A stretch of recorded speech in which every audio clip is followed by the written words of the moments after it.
Welcome back to World Sim Series racing action, and welcome to Spa-Francorchamps for our first round of the World Sim Series F4 Championship. The cars are out towards the end of the qualifying session, well, midpoint of the qualifying session. Pretty much only a single lap, full lap completed by everybody. So everybody's still getting their laps in. Fastest in pre-qualifying was Italianos with a 2:19.4. That's already been beaten by Gavars with a 2:19.2. But the rest of the field still out there to improve. On your screens, Mendel is coming into the final chicane. He'll have 2 more laps at the end of this one, where he can still try and get an improvement. Bernini into the pits. See if anybody else takes that option. There's still a little bit of time to do that. Can Mendelis improve here? I don't think he did. So more opportunities later on. And I'm joined, as always, by Lodinas. Welcome everybody, and welcome to the new championship of year 2026. I think this is one of the first times we have Formula Championship in the premium category. So I think some interesting on-track battles awaits us, and the race will be 30 minutes long with 1 mandatory pit stop, so a little bit of strategy involved, and some of the drivers can choose to race the whole distance with 1 set of tires. They would spend much less time in the pit lane in that case, but they would be a little bit slower on the racetrack, and the others can just jump in and put all in, change the tires, have a light car at the start, have a lighter car at the end of the race, and be very fast on the circuit. So let's wait and figure out how the drivers will choose their perfect strategy for the first race, and let's meet the entry list. We have 33 drivers in the first division for the first round. I think it's gonna be a very interesting battle here on the legendary Spa circuit.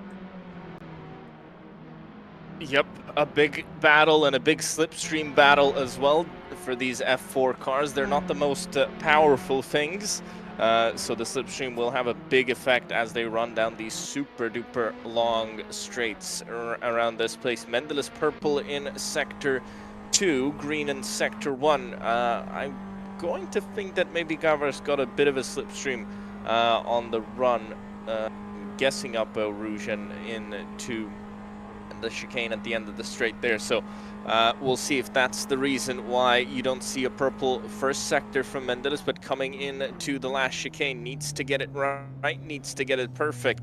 And it looks fine for now. No lockups, a little bit of a slide coming out, but will that be enough? No, not even close.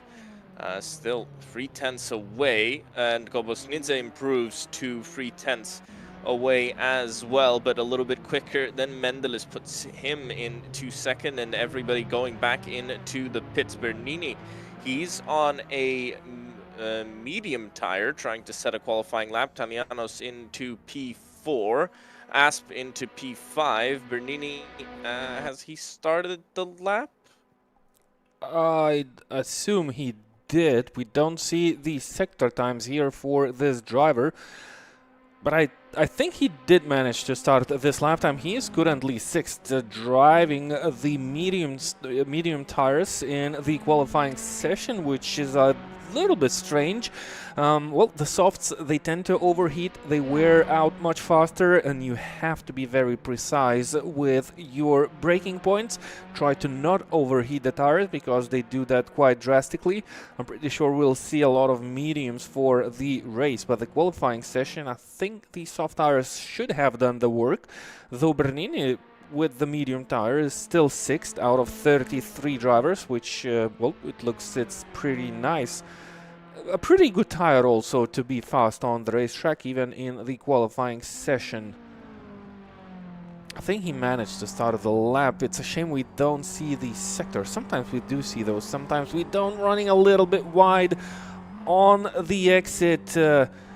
And that's not gonna be a great lap time with clipping the gravel. He definitely slows the car down. You want to avoid it at any chance. Bernini still stays on the racetrack, so maybe that wasn't a very big slowdown while he will clip the gravel with the very edge of his tire. I think this could be a case for him of actually not being on a qualifying lap. This could just be him trying out the medium, if that's his preferred tire of choice for the race. Oh yeah, it doesn't look like he's really rushing, and back into the pits he goes. Leo Bryan still with an opportunity to improve.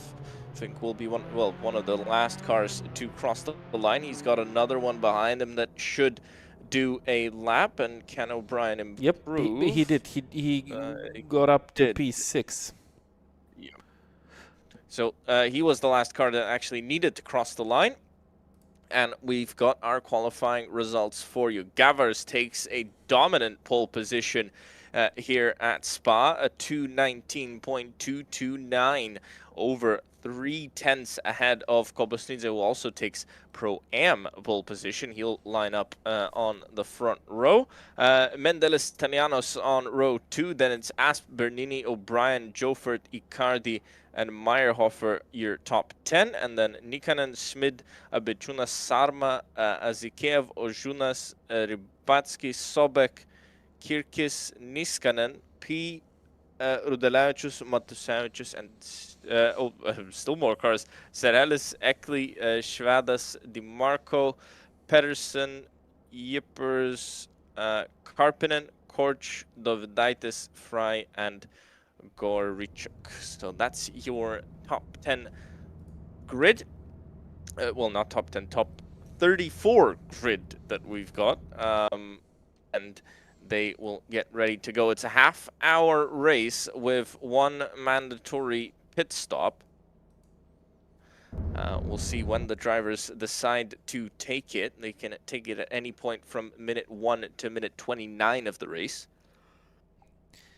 Yep, considering how long the lap is here, it's going to be about a 15-lap race, less than that actually. So the pit stop should be coming in at about lap 6, 7, 8, something like that. That's where you'd normally expect it, but strategies can differ.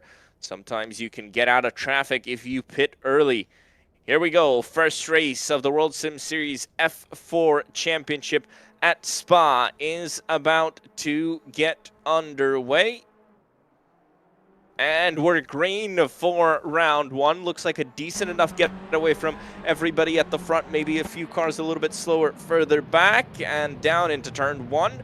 It's, well, status quo at the top. But Mendeles gets past Kobosnitz and big spin in the background. And now we've got carnage. And now everybody's running into each other. And, well, that's what happens here at Spa sometimes. And, yep. whoa, I don't know how many cars we've lost here, but I think 10 at least. Mendeles now trying to go for the lead. He's going to go to the outside, down into, well, up into the Lacan chicane. He's going to be out on the outside. Pole sitter Gavar's on the inside. And can he make the move? Does he have the bravery? Looks like he does. And if he holds on, and he does, up from third into P1 just like that in half a lap. That's sometimes the benefit of starting a little bit further back here at Spa. So it's Mendeles, Gavars, Kobosnidze down into third, but he might want to have a look at the car in front. This is Bernini. He's behind Talianos, who's already dropped a second to that lead pack. If Bernini wants to catch up, he's got to do it now. And this is actually the battle for P3 in the Pro class.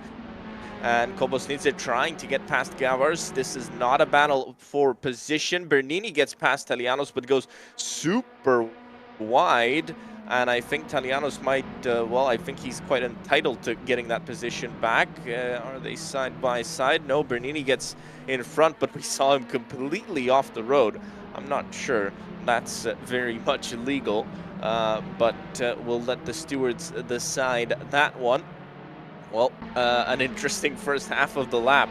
I think it's the top 9 who have escaped major trouble here. P10, Bechunas, he's already 3.5 seconds behind, so that is that main gap. Look at here Kobosnidze. Comes Gavars to the Kobosnidze on Gavars. Yep, and he made got that the move. position. Yep, And he's going to come back into the chicane. There's a bit of battling going on behind as well. Oh. And has Gavars somebody off the road? We don't know the livery. At least I don't know who's who just yet. Kobosnidze is getting back in front. This is very good news for Mendeles, who's escaped the slipstream and can now run forward. Kobosnidze goes forward. Gavars now behind. It's Asp getting in front of Bernini. And Bernini set the fastest lap time, the first fastest lap time. I'm guessing he was one of the only ones to not get a track limit penalty. He's going to make the move into Rouge and had the run to get that move done. But O'Brien's now going to come at this little pack of cars. He's going to go to the outside of Asp. And if he can get a little bit of help here from Bernini in front, he might actually be able to get that position, but I think he's going to be boxed in. Now it's Asp who goes to the inside of Bernini, but still side by side and just about holds on outside line, kind of preferred. Gavars has gotten back in front of Kobosnidze, so it's going to be all switcheroos when they get onto the straights. The slipstream working well, but great news for Mendeles. He's already 1.5 in front, doesn't have to worry about any of the chaos happening behind him. Yep. Oh, that's Bernini off the racetrack into the wall, and it's really easy to be a little bit too heavy on the throttle with your right foot, and that's what you get while driving these cars. I'm pretty sure they are on a very low downforce, more to the lower downforce setup, and that means they don't have a lot of traction for the rear wheels. Oh, it's O'Brien. I think it's O'Brien off the racetrack. Two cars were off the racetrack. Looking at the liveries, was it O'Brien? It was O'Brien. He's now down to P14, and there was another car involved. Hard to tell who it was. O'Brien down to P14. Bernini is still 9th. He had that very huge bang into the barriers. I wonder if his car is in one piece, as Gavars now is again behind Kobosnidze. This is the perfect scenario for Matas Mendeles. He can look after his tires, or he can push to the maximum according to his strategy. As the drivers behind him are battling, they lose so much time, and they should cooperate and work together. Those moves that they make throughout the lap, when being in the slipstream, they don't help because they slow you so much down in the corners when you are driving in those side by side, and all this helps drastically for our race leader Matas Mendelis. He's now more than 2 seconds ahead, and these two, they don't quit battling, and now it's gonna be Gavaras who is forced to choose the outside line, traveling the Camel Straight up until they reach the Lecomb's corners. Gavaras is now ahead, but he is running side by side. The inside belongs to Kobosnidze, and who's gonna be the late breaker? It's Gavaras, and hits the apex perfectly. Now it's up for Kobosnidze whether he wants to battle it further or just wait till Gavaras finds the rhythm. Gavaras was the fastest driver in the qualifying session. He definitely has the pace, and I think Kobosnidze can just simply try and hold on to Gavaras, as they both would try to catch up with Mendelis, though Kobosnidze is in the lead in the Pro-Am class. He doesn't need to battle Gavaras at all, and I'm pretty sure Gavaras is not too happy about it, that he needs to stay in a battle. It's really hard to lose that slipstream when you have another car so close behind, and as they will enter the Blanchimont straight, I'm pretty sure Kobosnidze will have other ideas, as he had throughout these opening laps. Talianos was very fast. I think Talianos was the fastest driver in the pre-qualifying session. He now sits 4th, even though these two in front of him are battling. Well, they have the slipstream for each other, but Talianos is still a little bit slower. Yep, if they're smart, they can actually work together to get forward. If they can keep switching positions down the straights, they can pretty much give each other slipstream. But when you have to defend, you slow down, and this is the problem for them. And I would say a bigger problem for Gavaras, actually, because they're inviting Talianos back in. For Kobosnidze, the next car for him is Rybatsky, who's well, quite far, well, further away than Talianos for sure.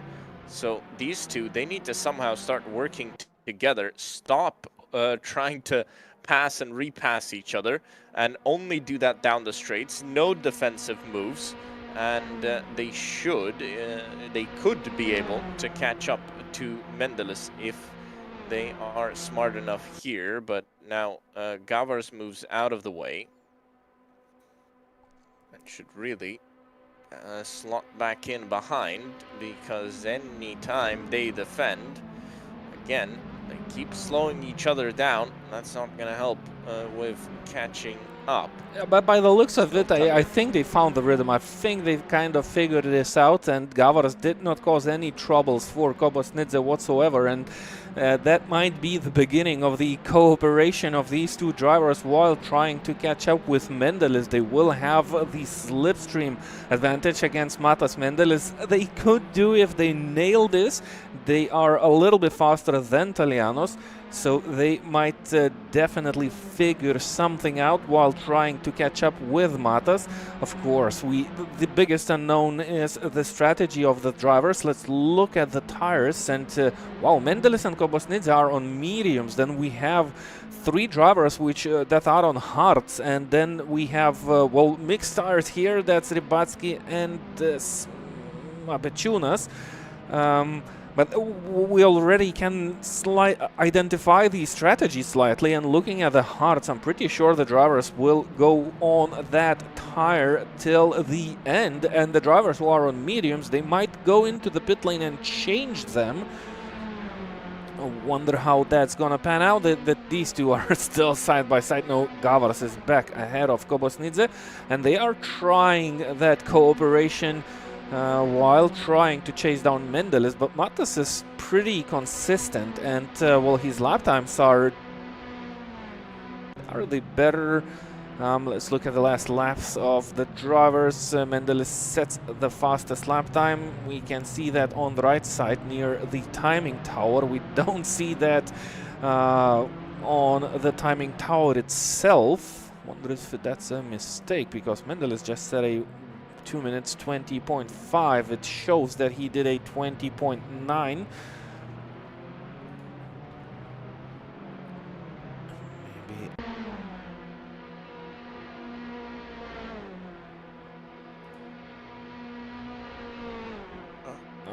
this oh no, is last lap a was battle. 20.9. Interestingly, the best lap notification arrived a little bit later, so last lap of Mendelis was a 20.9. He was still the fastest, though, on the track. Yep, and fastest by another half second. Well, Gavars, he was quick in qualifying.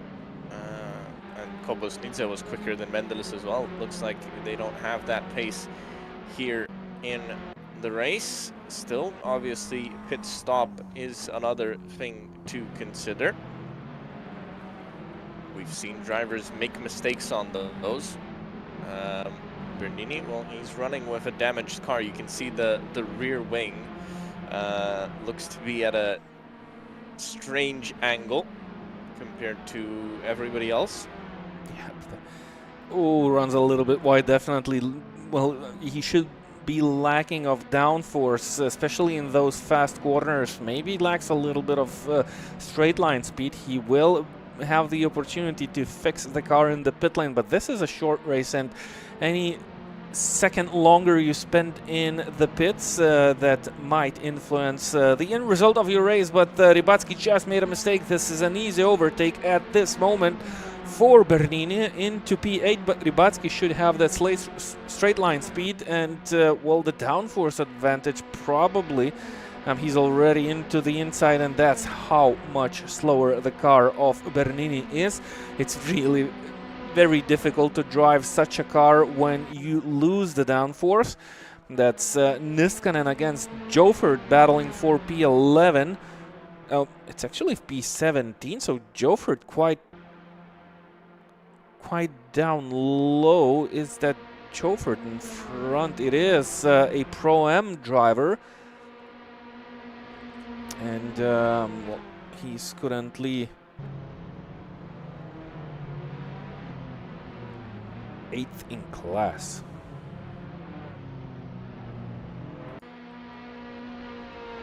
Bernini again. Like, yep, Bernini, and this is DiMarco. Could be a planned pit stop. I think one of the cars definitely involved in that lap 1 collision. And Abichunas now behind Schmidt.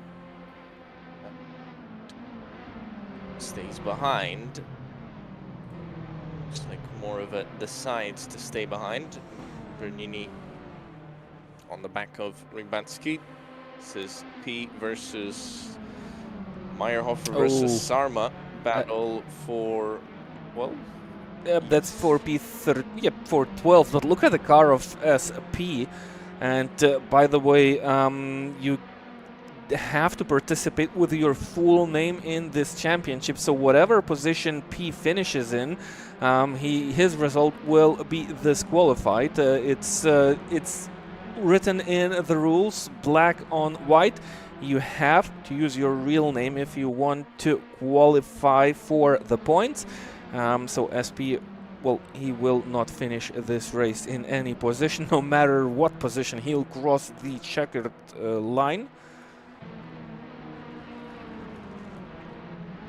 And this is O'Brien trying to get back into those top 10 positions. That's a battle for P10. O'Brien seems to have a car in one piece, or maybe the rear wing is also slightly damaged. It's really hard to tell. Well, looking at the straight line speed, I think he has it. He's now up to P10. That was Kirkis who was overtaken. It's not for position. They are both in the different categories. Kobosnidze into the pits. Someone locks up quite drastically in front of O'Brien. That's Abechunas and Rybacki. So two drivers went into the pit lane. Maybe that's why they had to break those, lock those brakes and lock those tires. But Gavras stays on the racetrack. Mendelis stays on the racetrack. Schmidt stays on the racetrack, but well, Mendelis, Schmidt, Kirkis, Sarma and Meyerhofer, all the drivers are on mediums.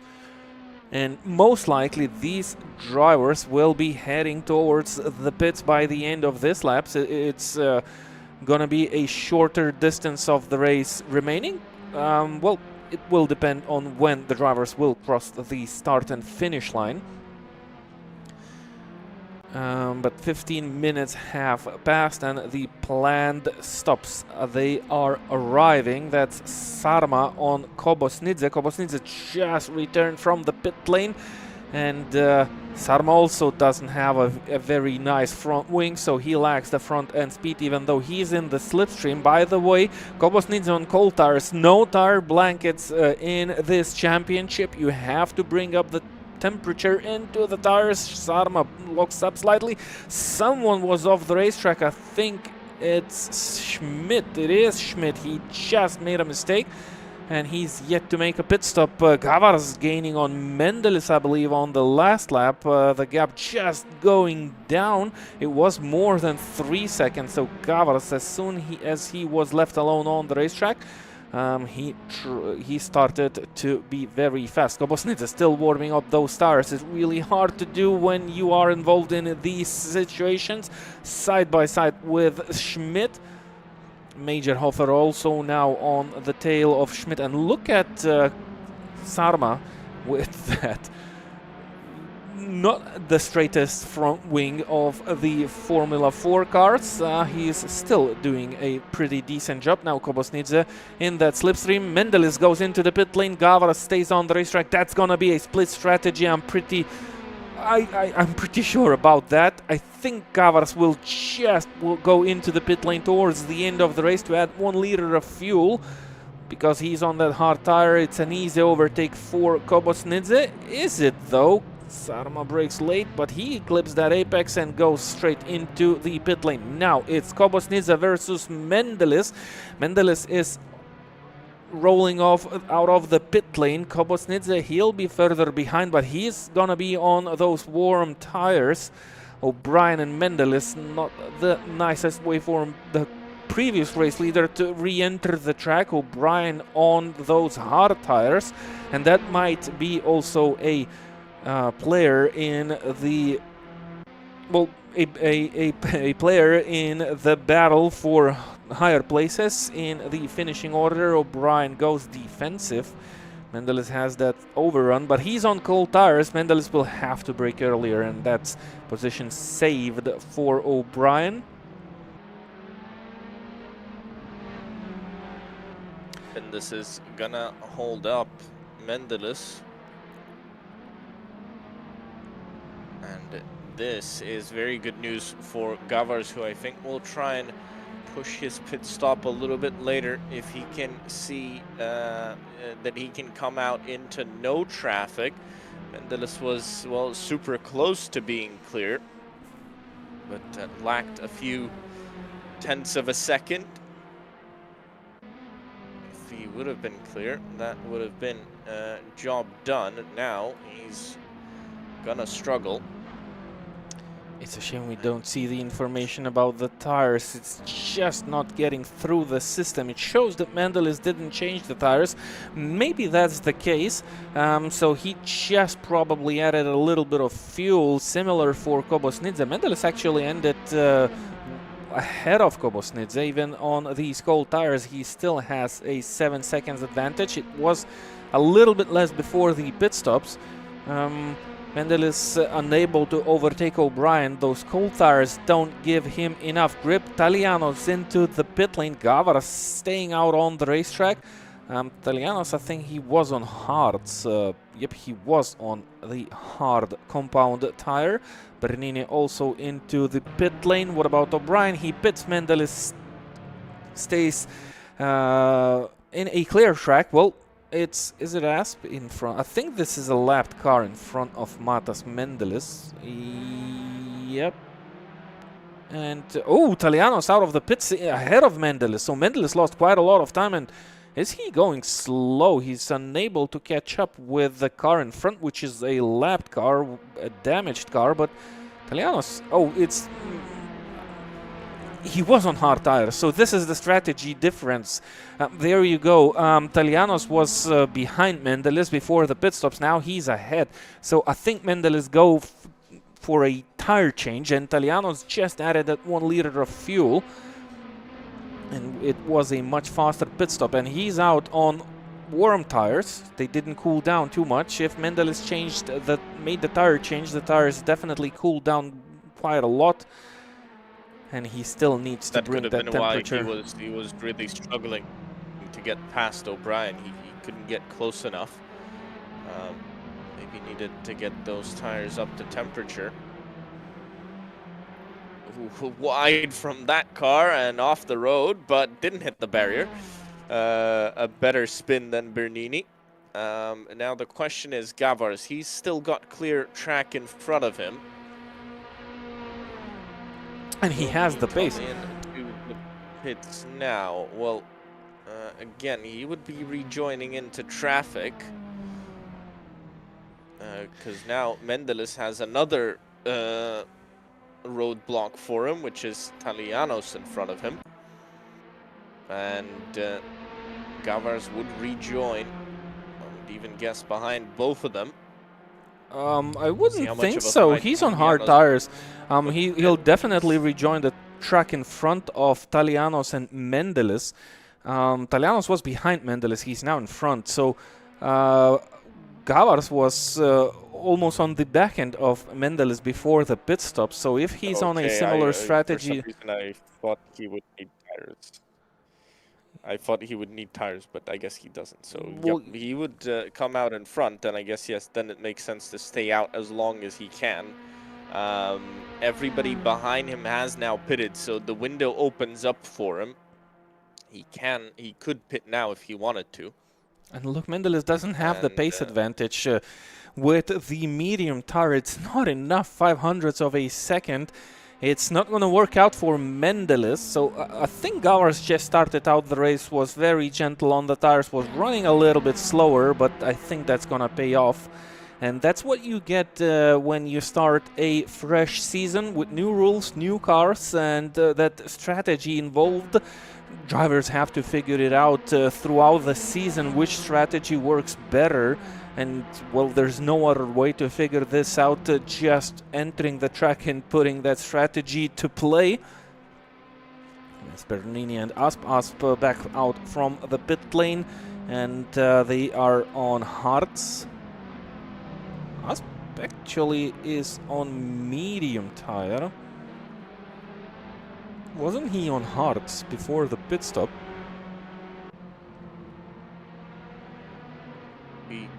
Change tires from hards to mediums. That would be an interesting choice. Bernini around the outside, and he's still got that damage on his rear wing. Ooh, touches O'Brien. That gravel just a little bit. O'Brien as well, flirting with the edge as Asp tries to come back at Bernini, but without six. Oh, very wide.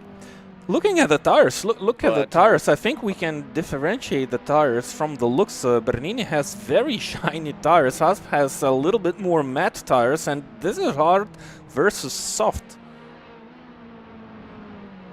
The hards, they are just shining. Though the tires on O'Brien, they are hard. So maybe this is new versus old tire? Well, the different look.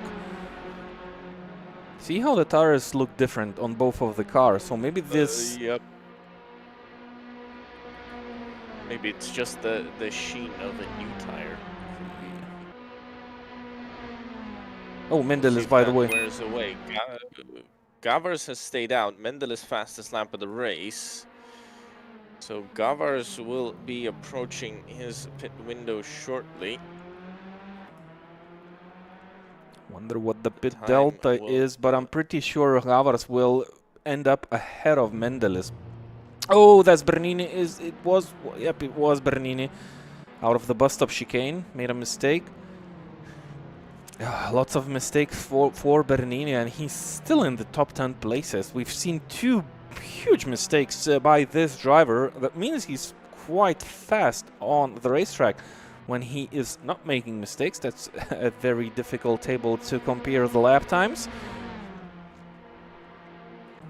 I mean, to be fair, a lot of cars crashed out on lap 1, and they lost a lot of time. So I think his damage that he got it helps a little bit that everybody else got damage as well behind him.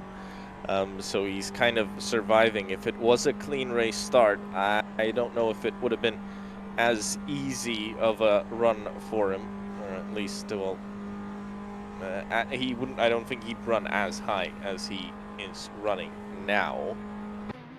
Oh, Govers in traffic, and the one car that he was overtaking, Sheralis, is off the racetrack. I've seen that on the map. I was wondering if that car will kind of slow down Govers, but it ended up with Sheralis spinning around in turns 15 or 16. That's us against O'Brien to the outside. Last one, fresh tires. Oh, in contact, and both of the drivers go off the racetrack. Is that Jofert approaching? It is Jofert up to P10. Oh, and this is a huge one. That's Oh, more trouble. I think that was left cars. More cars approaching. They've got to be careful here to not hit that stationary car of Asp, who gets it turned around.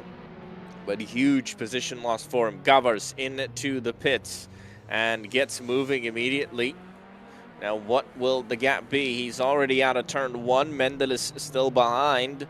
And 6.6 seconds. It's going to tick down. I think by the end of the straight, we'll be seeing him at around 5.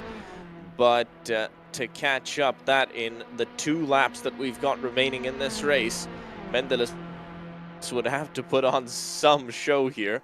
Gavars has got a bit of traffic in front, but I think that's going to be more of a help than a hindrance. He's going to get some slipstream down the back straightaway here, and he's going to hope the traffic will move away soon, and that's Chadlis who does. And he's twitching around. A little bit of a scary one to overtake, I'm sure. Taliano's still staying behind Mendelis, not losing much time to him. Obviously, the slipstream helps, but interesting that on the hard tire, he's really not struggling to stay behind. That's a nice glimpse what's ahead of us in this championship. Drivers will have to refigure out these strategies. I'm pretty sure this one is heading into the hands of Gavars. Sheralis of the racetrack not want to be involved in this battle whatsoever. You can see Gavars in front. Mendel is definitely smelling the win, but that's too far away. 4.5 seconds. Mendelis will be hoping for that hard tire to go off, but I don't think it's gonna happen. 150% of tire wear, if I'm not mistaken, in this championship. Right, it's well, 1.5 times faster wearage of the tire. So for 30 minutes race on a hard tire, I think it's more than enough to finish off on the same set without losing too much time. And looking at the gap, Mendelis is not making a huge progress as we will start the last lap. Eckley receives a drive-through penalty. This is gonna be the last lap for Gavras, and the pace is there. It's more than enough for him to finish off in P1. But what about Mendelis? Talianos is right on the tail with those hard tires, and he has the slipstream, so it's still uncertain for Mendelis. It's not the battle for P1 anymore for Matas, who was leading the race before the pit stops. It's more about if he'll finish second or third. Taliano's a little bit too far behind, maybe lacks the pace just a tiny bit, but he has the chance. Mendelis might make a small mistake, and there are a couple of long straights on the Spa circuit where things can go into the hands of Talianos, the fastest driver of the pre-qualifying session. Yep, and clearly he's shown how well that hard tire can work. Gavars, well, hasn't lost that much. I think he's lost just a little bit. Obviously, Talianos will find it more difficult throughout this tight and twisty section. But if he can just stay behind, maybe force Mendelis into just a small mistake. I think he's a little bit too far away now. Needs to be within about 0.4 of a second to try and mount a challenge into that final chicane. But Mendel is definitely under more pressure than he expected. He led the whole race, came into the pits, and then kept getting stuck in traffic, got past Italianos, but now is struggling to, well, not struggling, but he's definitely under pressure. Gavars still in the lead. He just needs to get this to the checkered flag, so he's not going to take any unnecessary risks as he comes through closes out sector 2 for the final time. Italianos, well, I just think he's that little bit too far away. We'll see if that gap can start coming down into the chicane, but traffic off the road. Not Gavars, but a lapped car, and yep, I think Italianos is just too far away. But Gavars, well, he had the strategy for this one, and he's going to take a win. A surprise for us, maybe. I'm sure it wasn't a surprise for him. Comes out of the final turn and takes the win in the first race of the World Sim Series F4 Championship. Mendeles holds on to second place as Italianos takes third. Kobosnice will take Pro-Am honors. Remember, he was running third for a very long time. More cars spinning. I think that's the same car. It could be. But he'll take P4 overall in the win in Pro-Am ahead of Jofert, who's going to take P5 in Pro-Am. Bernini, well, lots of troubles for that car, but he's going to take P4 in the Pro class ahead of Leo Bryan. And now the timing screen is going to go crazy, so we'll have to wait until everybody crosses the line to really know who finished where. Yep, so we still have to figure out who has won the M-Class. That might be Kirkis, actually. Oh no, he's Pro-Am driver. Really difficult to read those names and the classes that they represent, especially when the cars are crossing the finish line. Oh, big lob up for SP. He's gonna finish 20th or so, but this is the car, the driver that should be changing his name. Tadas Dovidaitis finishing 21st. Pro-Am class, not a car in one full piece. It has definitely some battle scars. And I think that's about it. Timing table goes crazy. Drivers are enjoying this opening round of the World Sim Series Formula 4 Championship. And we've had definitely plenty of action. These cars, these open wheelers, small wing cars, offer a lot of competition for the drivers. They are fun to drive. They are pretty fast, even though they are slow in the Formula department. But they definitely offer the drivers lots of action on the racetrack, a lot of things to handle. As the last cars finishes this race, let's look at the results screen. So it is Gavars, Mendeles, Italianos, your top 3 overall, and in Pro-Am, that goes to Kobosnidze ahead of Jofert. Then it's Bernini, O'Brien 4th and 5th in Pro, and rounding out the Pro-Am podium is Rybatsky in 8th. Then it's Kirkis, Abechunas, Meyerhofer, Solbeck, and Schmid takes Am honors ahead of Niskanen. They're 13th and 14th. Then it's Sarma, P. DiMarco, Ojunas takes P3 in Am, Matusavicius, Nikanen, Asp, Korch, Azikiev, Pedersen, Seralis, Goarichuk, Schwadas, Ekli, Fry, Rudelavicius, Dovidaitis, Yippers, Karpinen, and Icardi down in 34th.